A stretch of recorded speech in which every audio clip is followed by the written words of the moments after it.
Hi, welcome to my podcast, Becoming a Cut Flower Grower. I'm your host, Lydia, and I'm here to share my year of growing and selling cut flowers. I'll be giving you the lowdown on everything I'm doing and sharing all the highs and lows, the good times and the inevitable disasters, all in real time.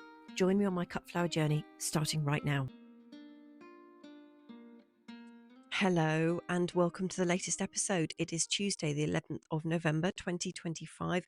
I have so much to tell you in tonight's episode. Oh my goodness, I'm going to have to talk very quickly. I've made a list. But first off, to say welcome. It's feeling very autumnal out there. The nights are really drawing in very quickly. There are leaves absolutely everywhere. But on the plus side, there are only 40 days until the winter solstice, which means after that point, the nights start drawing out. And I think by January, you can really start to notice it, which is very, very exciting. Now, the weekend was not as productive as I would have liked. Saturday, I did an online course, which I will come back and tell you about later on in the episode. And then on Sunday, I had to spend the time making a new designated enclosure for my little cockerel lion. So, if you were listening to last week's episode, you'll hear how Lion managed to scale a 6-foot fence panel and climb out, and he went round and picked a fight with Kung Fu Mo Lee. Now, they're both fully recovered. There was no serious damage. It's all just scuff marks and bruises on their faces. But we obviously can't have Lion doing a repeat of that. So we had to make him his own enclosure and put netting over the top. Now, we have got the bird flu influenza thing going on in the UK, like in many places around the world. And it's obviously particularly bad at this time of year because the migratory birds are coming in. So there are mandatory housing orders in place if you have more than 50 birds, which I don't. So I don't need to worry about that. But some of the enclosures are netted anyway, just to stop any wild birds getting in.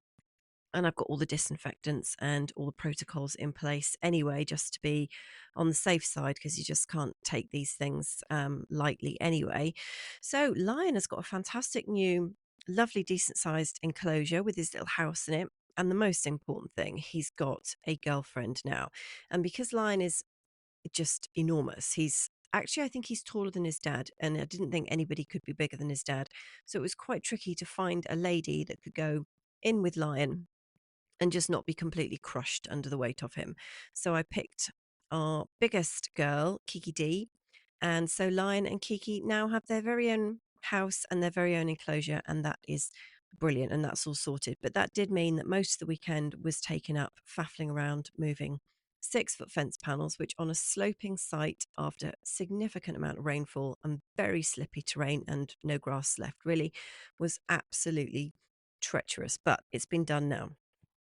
So, one of my fellow growers in the area has actually announced that she's retiring, which is really sad news. And she's one of the growers that I went to visit a few months ago in the summer. So, I did a story about going to visit her. So, it's very sad that she's retiring. It's not a secret. She's posted it on Instagram and told everybody, and I will miss her enormously. So, the girls that I'm in this WhatsApp group, the fellow flower growers, we're going to go and have a catch up in a week's time and have a cup of coffee and sit down and have a natter about things.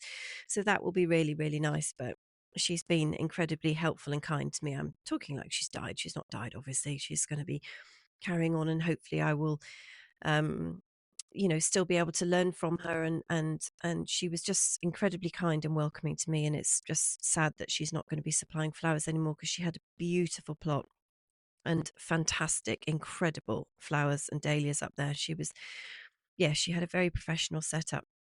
Now I've still got a wheelbarrow full of Richard Bailey's dahlia tubers that he gave me last week. They have not gone in the ground yet. They're fine because the tubers are still covered in soil, and I want to fill in the gaps with the tubers that are in the ground at the moment. And I haven't cut my dahlias down yet. I am going to wait for the frost to do a lot of the hard work so they can just enjoy themselves as long as possible. And then the frost is going to come eventually. I don't know when exactly. Cut them all down, and then I'm going to plant the new tubers from Richard into the gaps, and also take out some that have not been very productive this year. So they're just chilling out in the wheelbarrow at the moment. And I was looking at them the other day, and some of them look like octopuses. You know, when you sort of have that shape with like the dangly legs, some of the dangly tubers, anyway, they look like octopuses, very cute.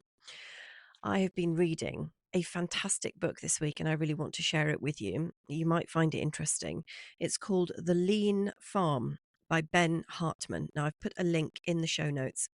I have bought mine from World of Books, which is a second-hand supplier of books, and you can get them from Amazon. You can also buy a new copy. And it's all about minimizing waste. I'll read this off the cover. How to minimize waste, increase efficiency, and maximize value and profits with less work. Sounds ideal for me. And it really is. It's all about efficiencies based on a Toyota car manufacturing factory and how to streamline your efficiencies across the farm. And even though I'm really small scale, I still think some of these principles would be very helpful for me. And certainly the first few chapters about like stopping hoarding things, getting rid of waste, and really thinking about where you walk and how you move around and not repeating things. And I was putting some of these into practice. My other half, bless him, I kept saying to him, right, don't take that to the shed. Don't walk there. Just put it right down and we'll do the trip later. And he's looking at me like I'm absolutely mad. But when you start to have these ideas in your head about like not repeating journeys, not making unnecessary journeys, not sort of walking to and from, doing this, that, and the other, like you keep everything where you are. I'm going to be slightly militant about that from now on because it does make an awful lot of sense. I have been drying more bunches of flower stems. I picked up a load of Japanese anemone stems the other day and I have bunched them all up in bunches of 10, which, if you've ever handled these things, you'll know is a nightmare because all the little seed heads stick together. So you cut them all down, you've got a great big pile of like 100 stems or something. And then when you try and bunch them up individually, it is an absolute mission. But they are drying in the studio, aka Kylie's room. So Monday was actually spent planting things out in the field and it rained. It was a really horrible, mucky little day. I've done a little reel on Instagram of how I felt about that. I still really enjoyed it because at the moment it's all very warm out here. It's not cold. So, yes, the rain is very irritating and I got absolutely filthy and all the tools get filthy and there's just soil everywhere, which is not ideal, but it's kind of warm rain, so it's not like really unpleasant. And I had a great time. So the physocarpus have gone in. I've been transplanting, moving achillea the pearl. Now this is the one. This is this fantastic like achillea, a yarrow type thing, and it's not very tall. It's probably maybe I don't know 50 centimeters, I guess. And I grew them from seed this year. Did not expect them to actually do anything because they are a perennial. So I planted them in the most stupid position you could ever imagine. And not only did they grow really well, but they flowered. And I hadn't staked them because I didn't think they would for some reason, because my perennial scabious have done absolutely well. I was going to say they've done absolutely diddly squat. They haven't. They've put on a lovely rosette of leaves, but they certainly are not even thinking about flowering. Out of the question. They're literally like, don't even look at us while we're doing this. Just don't look. But the pearl was like, oh yeah, we're just going to go for it. Like, we really don't care. And of course, I put them in this really stupid place, sort of in the middle of my central path from walking in through these fancy double gates, which is a 6-foot fence panel with just the interior cut out and made into gates, all the way down to the IBCs, the water bowsers at the end.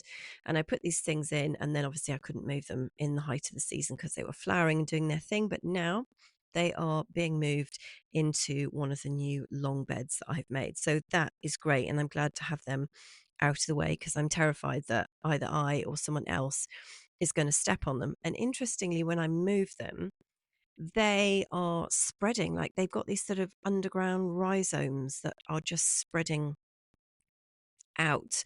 So when I dug up what I thought was going to be a plant that's maybe, I don't know, 2 or 3 inches across, the rhizomes were spreading a couple of inches all around the circumference of the plant. So I don't know if they're going to be naughty little things that I'm going to be digging out for the rest of my life, or whether they will calm down. But there was an awful lot of spreading going on there, which in one respect is great because it means more stems, more plant, everything.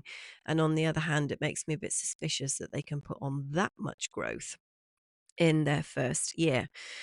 So I've still been cutting down the last of the zinnias. Now, I have actually pulled them out of the ground. I went through a phase of keeping the roots in the ground and cutting the stems off things.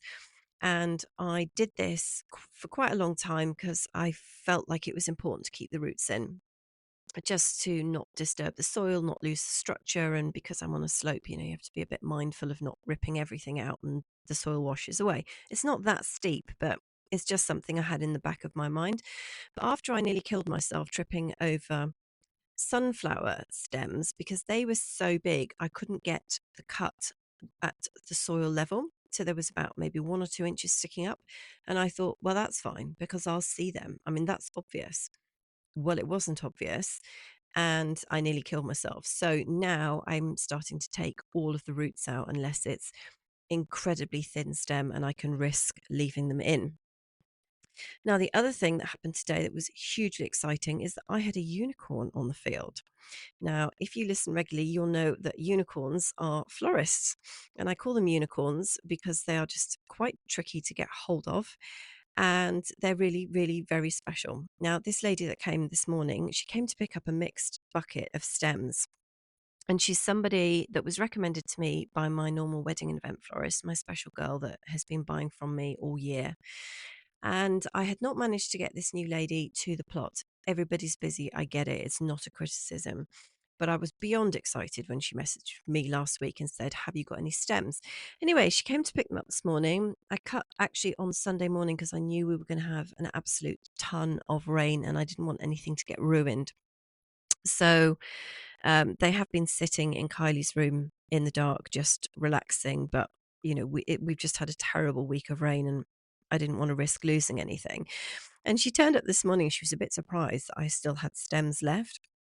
And I was like, that's because I'm late. I'm late with everything. And if you listen regularly, you'll know that although I started my seed sowing on the 1st of March this year, I just was pretty catastrophically late with everything. And the dahlias went in late because the ground was so baked to a crisp and there was no water on the plot because I'm off grid. So I was holding everything back so that I could water it at home. And anyway, so I've still got stuff flowering up there. Not quite a bit of stuff, but there's scabious, amaranthus. There's the dahlias, obviously. I've just cut the heleniums down. The rudbeckias are still going. Straw flowers still going. The cruspedia. They're putting up new buds, but I don't think they're going to come to anything because it's just too wet. Everything's just going to rot now. So she was delighted. So she collected a mixed bucket. That is very exciting. And I'm so excited because, I love having the florists on the field. I love that they can see how everything is growing and what it all looks like. And they can meet the chickens and then I can tell them what I've got and what's coming up. And so this lady and I were talking about what I'll have for next year. And she seemed quite pleased with that. So hopefully it will make it more likely that she will come back and buy from me next year because we've actually met in person and she's kind of tested the water, I suppose. She's dipped her toe in this year. And so, yeah, that is really, really good news. So, pause for breath. Hang on a second. I have placed my bulb orders. Super late doing this. I know everybody's already done theirs and I've only just ordered them yesterday. I'm sure they will get shipped quite quickly because I bet the suppliers don't want to be sitting on those any longer. I did make all these special lists. I think I might have shared one of my daffodil lists with you, and I've decided to just can the whole daffodil thing and just not even do daffodils. I've just gone straight in with tulips and alliums, and I think that's probably the most sensible option. So I have got some, let me tell you what I've bought. I've got the lists here. I have bought some amazing parrot. This is one I just absolutely love. And I have bought some tulip pink star. That looks very nice. Apparently it's new to the market this year. It's kind of a pinky apricotty, just looks lovely. And it's a double, it's a peony one. I've also bought some tulips, Amazing Grace, Copper Image, which is apparently the one that you've got to have, Power Parrot, and Apricot Parrot. Oh yeah, that's right. Apricot parrot and amazing parrot. They're both kind of pinky orangey, but I think apricot parrot's got a little tiny bit of green in it. And then I have bought some allium purple sensation. So because I haven't bought and sold tulips and alliums, I thought I'm going to just start small and not go too mad with it, just so that I make sure I don't mess it up basically. And I'm everything I hear about tulips on other people's podcasts, people who know what they're doing, unlike me, is that you can expect losses of between like 15 and 20%, and you're supposed to have coolers, and it's important that you lift them at the right stage, and then you kind of store them in certain ways. And it seems like there's a lot to learn for those guys. So I thought, don't be ridiculous and buy like 5,000. Not that I have the money to buy 5,000 anyway, but you know what I mean? Just take it slow, practice next year at growing them and selling them professionally as a cut flower grower, rather than just my experience of them as just a gardener. So that's what I've done. And I'm very excited about that. And the other thing I've done is I have bought myself some rugosa roses. These are the really tough as old boots. They're actually used for hedging and putting them up against fences if you don't want people to come through, because they are covered in thorns, like the most vicious, crazy thorns you've ever seen in your life. I'm not sure how they're going to work out for cut flowers. I have read from another grower in Shropshire that they make beautiful cut flowers because the scent is absolutely incredible. And they are not, I believe, repeat flowers. They're not the fancy ones that have been bred to just keep going all the year. So I think there's a couple of flushes which I think makes them very special. And the scent is supposed to be absolutely stunning. And then you get these wonderful hips at the end of the year. So I have bought a bulk pack of those. They sort of come in bunches of 20 stems, and so I've bought some of those. Works out about £1 a stem to buy the plant. So I thought that would just be a bit of a punt and just see how I get on with those. They look very pretty. I have seen some in real life, and I thought, well, for £1 a go, we'll give those a go and see what happens. The trick will be to put them somewhere where I don't walk past them, where I don't brush against them, because I know what the stems are like. But I think that's pretty exciting. So that's done. Now, the main part of the podcast, I don't know how we're doing for time, actually. I didn't see when I started. Anyway, I'll tell you anyway. So the main part of the podcast is that I have, drumroll, just signed up to an online course, a proper course, not a free one, an actual one by a proper person that you pay for. Now, I did a free course by this lady. So I'll tell you, it's Jenny Marks of Trademark Farmer. And the course is called Six Figure Flower Farming. Well, I would love to get to six figures. I mean, don't tease me. Honestly, that would be awesome. Don't think I'll be able to do it, but you never know. But that's the name of the course. Now, Jenny runs these kind of free courses in the run up to Six Figure Flower Farming being launched, where she talks about certain things for an hour, and then she gives you like a debrief on what the actual course would be like. And obviously, you're encouraged to sign up during that period. And I've been debating about whether to take this course for the last year. So I have to say I didn't need much persuasion to take it. But I had decided before I went on the free course on Saturday that I was not going to sign up because I do not have the money. I can't afford it. It's a big investment for me.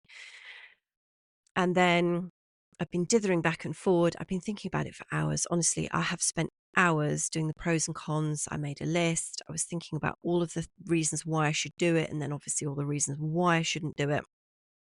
But I made the executive decision as CEO of this enterprise that I was going to do it. And I'm very, very excited. Now, Jenny is she's over in the States, and she is a flower farming business expert and an educator. And she does this course annually, plus some other ones, including an on-farm workshop, which unfortunately I can't do because I can't afford to get there. But I mean, never say never. You never know about the future. And I should say before I go on that I have paid the full price for the course. Like, I am not being paid to promote it or no discounts or anything like that. I have paid it and I'm just telling you about it as per I tell you everything that I'm up to. Now, enrollment on this course is open until the 13th of November if you do feel like doing it. And I've put a link to the course in the show notes if you want to go and have a look and check it out. I do think it's worthwhile. Now, I haven't done the course yet, so I'll have to come back and tell you what my experience of it was like. But so far, I think I have made the right decision. So I've been listening to Jenny's podcast. She's got an amazing podcast. She's had it for about a year, and she gives away an absolute ton of free information, which is based on experience and know-how, unlike mine, which is lots of stories of all the things I've done wrong and all the mistakes I've made. Um, she gives away a lot of free resources on her website. Now, there's a number of educators who run courses. There's some in the United Kingdom, there are some in the States, and there's like the famous one like Florist. And as you know, I applied for the scholarship and I didn't get it. I couldn't afford to do her course. I thought it would be worth taking a punt on the scholarship, but I wasn't selected, and that's perfectly fine. But there are other people who do the courses, and I'm a huge fan of Lenny Larkin as well. Lisa Mason Ziegler does courses, which are awesome. I haven't done any, but they look awesome. But I don't know, I just get this vibe from Jenny Marks that she is going to be the right woman for me. She is all about data, which if you listen regularly, you'll know that's me. She's all about spreadsheets, profitability, tracking absolutely everything, processes, and she's already given those of us who've enrolled on the course masses of information, like way more than I was even expecting, which makes me feel that I have made the right decision. Like this information, things like crop lists, everything that she grows, her standard operating procedures. I mean, valuable information, right? And bouquet recipes, also something that I was hankering for. And I guess what tipped it in the end was that I am just tired of feeling so overwhelmed with just how much there is to learn in this business, or certainly how much there is if you want to do it like a sort of a data driven way that I just made the decision that's how I wanted to do it. If you want to toss some seeds over your back fence and sell them, amazing. Like, I'm not knocking how anybody wants to do anything. The more of us that are growing and selling, the less we can rely on imports into our country. And the better it is for everybody, because growing locally, buying locally without pesticides, chemicals, blah, blah, blah, all of that is so amazing. So, however anybody wants to do it, I think we should all be out there doing it. But I hadn't really taken into account just how much work there is involved in doing this. And I have been just feeling a lot that I'm letting the flowers down, letting the business down, letting myself down, because you only have one shot at it. Like, it's not a business that is running 365 days a year. Everybody in this business takes some kind of break, or you'd literally just die of exhaustion.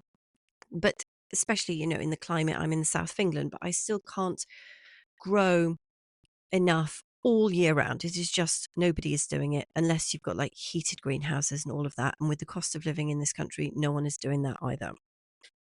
So I have been just thinking I really need some help. And I feel like autumn winter is a great time to take a course to really get a handle on the business side of things. Now, having downloaded a lot of the notes and the workbook and done the tech training videos from this course, I'm slightly terrified about the level of work that is involved, because I think what is on Jenny's website is like really like almost like a synopsis of the course.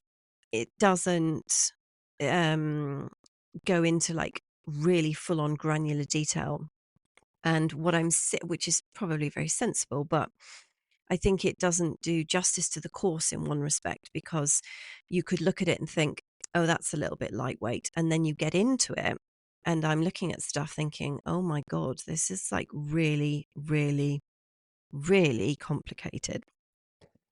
So I'm hoping it will improve my skills and it will improve my confidence. I feel in my gut that it is a sound decision, and that it will certainly help with my confidence levels.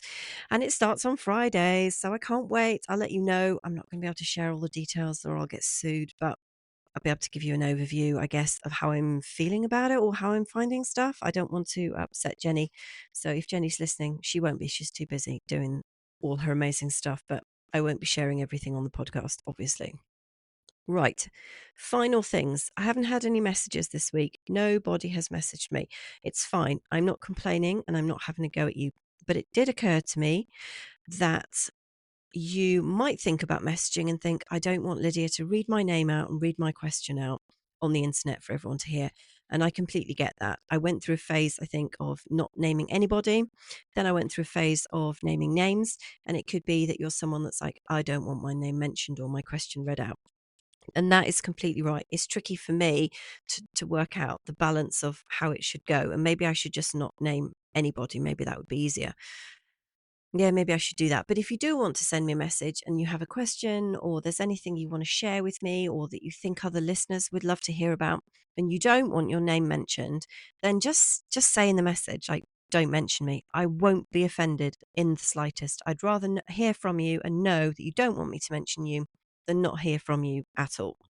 But you're under no obligation to message me either. It's fine. It's just if you want to, you can. Right. Well, look, that's me for today. Have a wonderful rest of the week, and I will be back on Friday, having just started my course. Woohoo! Very exciting. I'll be back on Friday, so I do hope that you will join me then. Take care. All the best.